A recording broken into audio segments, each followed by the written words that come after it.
पंकज शर्मा जी के पास में चलता हूं, वरिष्ठ पत्रकार में हैं।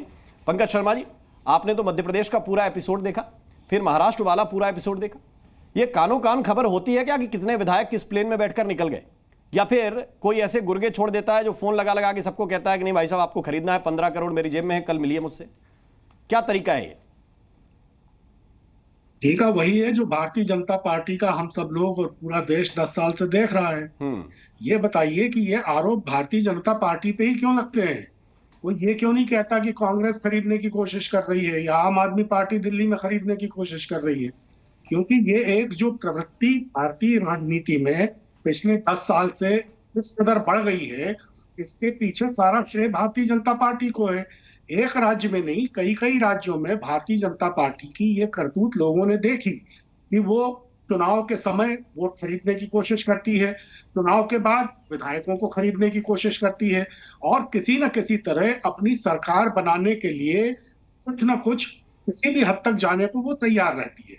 तो स्वाभाविक तौर पर भारतीय जनता पार्टी के बारे में ये जो एक अवधारणा बन गई है देश में, आरोप सही हो गलत हो ये तो जांच से पता लगेंगे, लेकिन ये अवधारणा जो बन गई है, उस अवधारणा पर मैंने केके जी से सवाल किया था। लेकिन मुझे आप ये बताइए कि क्या ये इतना सिंप्लीफाई है कि कोई भी आएगा, किसी भी नंबर से फोन कर देगा और कहिएगा कि हमारे पास 15 करोड़ रुपए? मतलब कोई तो स्ट्रेटजी होती होगी। अगर इतना बड़ा ऑपरेशन कोई चलाता है, जब ऑपरेशन लोटस चल रहा है, और 4 चिंदी चोरों को फोन करने के लिए लगा देगा आदमी। नहीं, चिंदी चोर नहीं है। अगर चिंदी तो चोर नाम है बताए तो ना उनका। मैं यही तो पूछ रहा हूं कि साहब ये फोन फलां के ऑफिस से आया, ये फलां का आदमी है। आम आदमी पार्टी ने जो नंबर दिया है कि इस नंबर से फोन आया, उसकी जांच करें।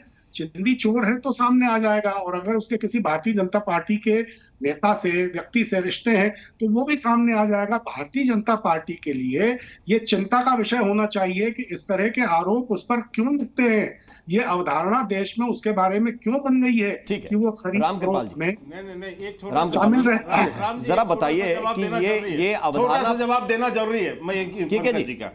मैं छोटा सा जवाब दे दूं, लेकिन सिर्फ 1 मिनट में। केके जी, केवल 1 मिनट आपके लिए। शायद पंकज जी की स्मृति थोड़ी कमजोर हो गई है जी।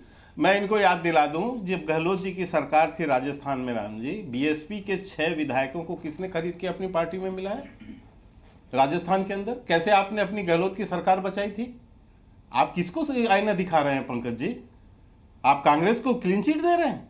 इसकी यही नहीं, सरकारें गिरा गिरा के अपनी सरकारें बनाई है कांग्रेसों ने।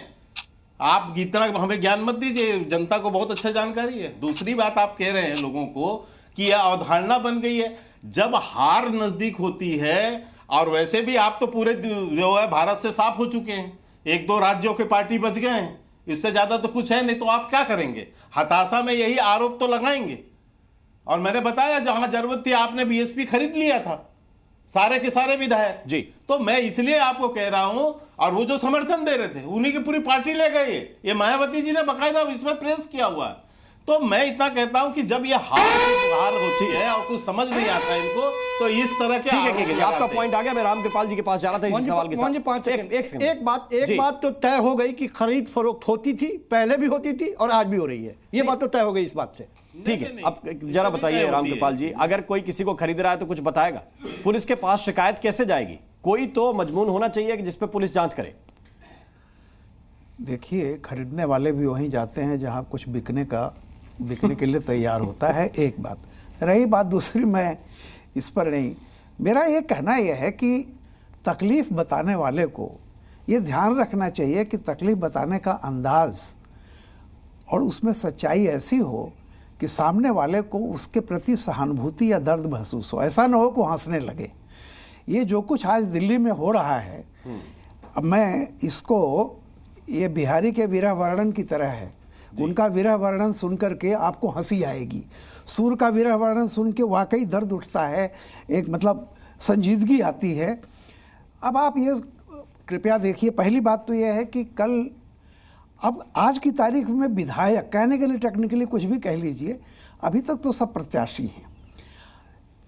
ये मैं ईमानदारी से एक बात बता दूं कि कल आपदा प्रबंधन जो होता है ना, कि सूखे और बाढ़ के लिए पहले से तैयारी की जाती है, ये पॉलिटिकल पार्टीज का आपदा प्रबंधन है कि कल जब नतीजे आएंगे तो उसके बाद उसको कैसे हम उस पर रिएक्ट करेंगे, क्या क्या बोलना है, ये सारा का सारा आपदा प्रबंधन है। अभी 2-3 चीज़ें मुझे अजीब सी लग रही हैं।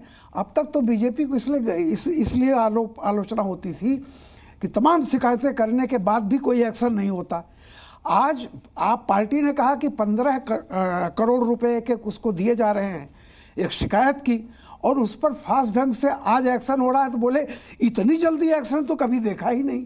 अरे भाई, आपकी शिकायत है किसी पार्टी से, चाहे संस्था से, सरकार से, उस पर अगर कोई एक्शन लिया जा रहा है, जांच हो रही है, तो उस पर भी आपको है। कुल मिला के दूसरी बात, अगर ऐसा होता तो सबसे पहले एफआईआर कराई जाती, न कि मीडिया में इसका लाभ लेने की कोशिश की जाती। कोई भी अगर ऐसी चीज़ है तो पहले एफआईआर करानी चाहिए थी, वो नहीं हुआ। जब इसको दूसरी पार्टी ने, अफेक्टेड पार्टी ने अपनी तरफ से एक्शन लेने की बात की, तब इधर से संजय सिंह कहते हैं अरे वो क्यों मेरे घर आ रहे हैं, मैं खुद ही निकल रहा हूँ। तो अब आप इससे समझ लीजिए बात को, ये इतना हास्यास्पद है सारा का सारा मामला। तो मैं इसको शुद्ध रूप से कल के संभावित चुनाव परिणाम पर पार्टियों की अपनी अपनी पोजीशन ली जा रही है कि कल जो नतीजे आ जाएंगे उसके बाद डिजास्टर, उस जैसे होता है ना, आपदा प्रबंधन हो रहा है और कुछ नहीं है। तो उसके बाद क्या किया जाएगा उसका इंतजाम अभी। हाजी रंगरेज, जरा बताइए, आपके तो हालांकि 2 ही सीटों पे प्रत्याशी हैं, कुछ है वहां भी कोई डाल रहा है डोरे? कांग्रेस वाले, आप वाले, बीजेपी वाले, कोई खरीद रहे हैं एमआईएम के प्रत्याशियों को? पैसा वैसा कभी कुछ हुआ है क्या? देखिए, जिस आपने देखा ही होगा हिंदुस्तान में, जैसे कांग्रेस के लोग बिक जाते हैं, आम आदमी पार्टी के लोग बिक जाते हैं, हम ना बिकते हैं ना झुकते हैं, हम लड़ते हैं और लड़ते रहते हैं। तो हमारे पास ऐसा कोई ऑप्शन नहीं है, ना ही हम ऐसा कोई काम करते। हम लगातार कह रहे हैं, अगर इनके पास सबूत है, आम आदमी पार्टी कह रही है कि हमें 15-15 करोड़ रुपए दिए जा रहे हैं और 15 हमारे विधायकों को जो है संपर्क साधा गया है, तो इसका मतलब तो यह है कि भाजपा को पता लग गया कि 15 के 15 विधायक जीत रहे हैं। ये कैसे उन्हें पता लग गया कि ये 15 लोग जीत रहे हैं?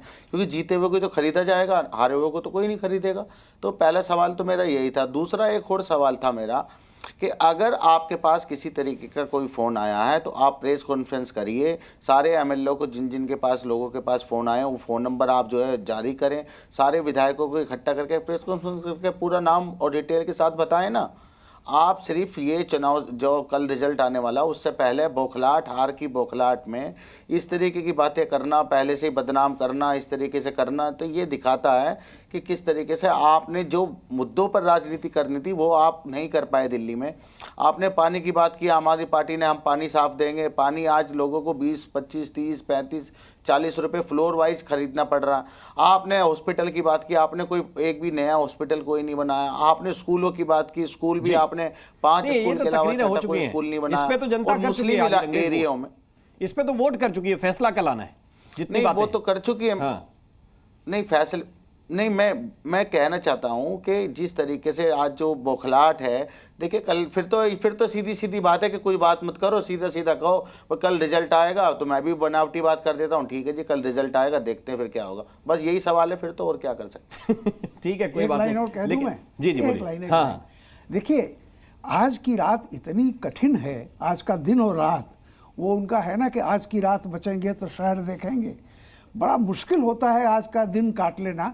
तो एक ये भी होता है कि जैसे आप सपने में बहुत ज़्यादा गंभीर हों तो बड़ कुछ भी निकलता है, उसका कोई अर्थ नहीं होता। तो मुझको ये लग रहा है कि कल आने वाला, इसमें आश्वस्त कोई नहीं है। हो सकता है कि बीजेपी आश्वस्त हो क्योंकि जिस तरह से एग्जिट पोल आए हैं। बाकी मुझे लग रहा है कि दिल्ली का चुनाव जो नतीजे कल आएंगे, ये सिर्फ दिल्ली के लिए नहीं, पूरे देश की राजनीति के लिए बहुत गंभीर संकेत लेके आने वाले हैं। ठीक है। सी न्यूज़।